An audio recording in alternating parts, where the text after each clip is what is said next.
مأموریت‌های بزرگ به سربازان نخبه نیاز داره که نمونه این مسئله نیروهای ویژه آمریکایی هستند. واحدهای نظامی مختلف اسامی مختلفی دارند، از جمله گرین برتس یا ارتش رنجرها. نیروی دریایی واحد عملیاتی خاص خودش رو به نام مرساک داره. هر واحد ویژه تمرینات و آمادگی خاص خودشونو دارن تا بتونن در شرایط جنگی ناخواسته ضد تروریست و درگیری‌های مستقیم بهترین عملکرد رو داشته باشن. این سربازان فوق حرفه‌ای در بالاترین میزان آمادگی برای مأموریت‌های فوق حساس هستند. بعضی از اونها شامل عملیات سقوط آزادهای ریسکی برای عدم تشخیص توسط دشمنن. اما تا حالا براتون این سوال پیش اومده که این سربازها چطور از چنین ارتفاعی سقوط آزاد رو انجام میدن؟ در این ویدیو به بررسی تکنیک های خاص سقوط آزاد یا هیلو جامپینگ در ارتفاع بالا میپردازیم.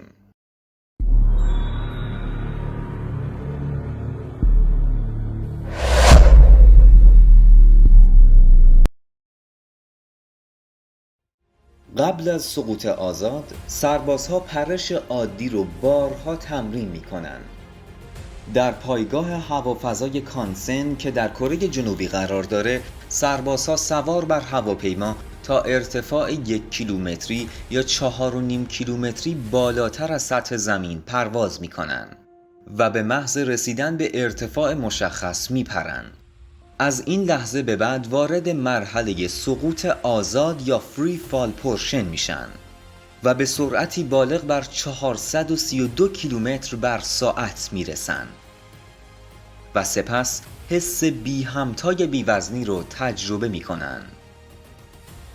یک سقوط نرمال حدود 30 ثانیه تا 1 دقیقه طول میکشه، اما در تمرینات سربازان نخبه ارتش این زمان بیشتره. وقتی سرباز چترش رو باز میکنه، با استفاده از کنترلرهای روی چترش میتونه مسیرش رو تغییر بده.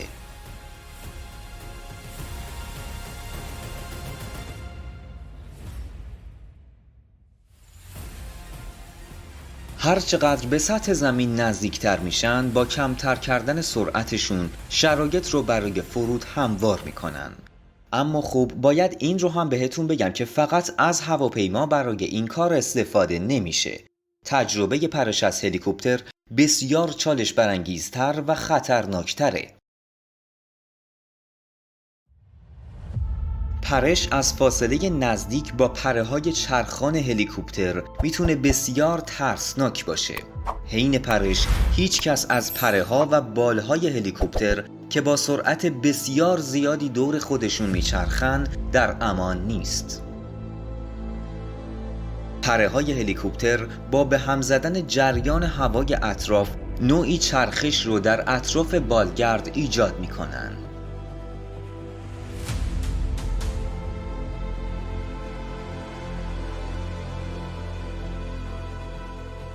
پرش سقوط آزاد هیلو یکی از سخت‌ترین نوع پرشه.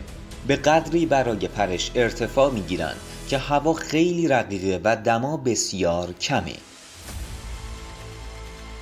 فراموش نکنین که این کار برای عدم ردیابی توسط دشمن انجام میشه. برای چنین پرشی تجهیزات خاصی هم لازمه، از جمله مخزن اکسیژن و ماسک اکسیژن، چرا که تراکم هوا بسیار کمه و تنفس سخت. ضمناً در سرمای هوای ارتفاع مثبت 1 کیلومتری لباس مخصوص هم لازمه. این سربازان که میبینین در منطقه کارولینای شمالی شب هنگام در حال پرشن تا به پرش در شب عادت کنن. مجموعه این تمرین ها سربازها رو آماده میکنه تا هر جایی از زمین حاضر و مشغول انجام وظیفه بشن.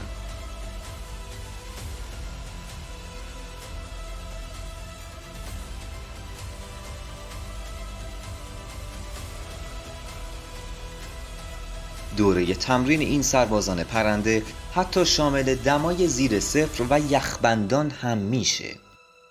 همونطور که میبینین در این دما هم لباسهای مخصوص محیط برای سربازها نیازه، از جمله لباس پرش، دستکش و کفش‌های مخصوص برف. همچنین برای محافظت از چشم و صورتشون از ماسک هم استفاده میکنن. سربازها باید در مکان مناسب فرود بیان. اگر جایی به زمین بشینن که برف زیاد باشه در اون فرو میرن و بیرون اومدن خودشون و وسایلشون کار بسیار سختیه. نیروهای ویژه باید آمادگی ساخت کمپ در چنین محیط‌هایی رو داشته باشن. در مکانهای غیر قابل سکونت ایجاد آتش و کمپ از ملزمات حفظ سلامتی و زندگی این افراد ارزشمنده.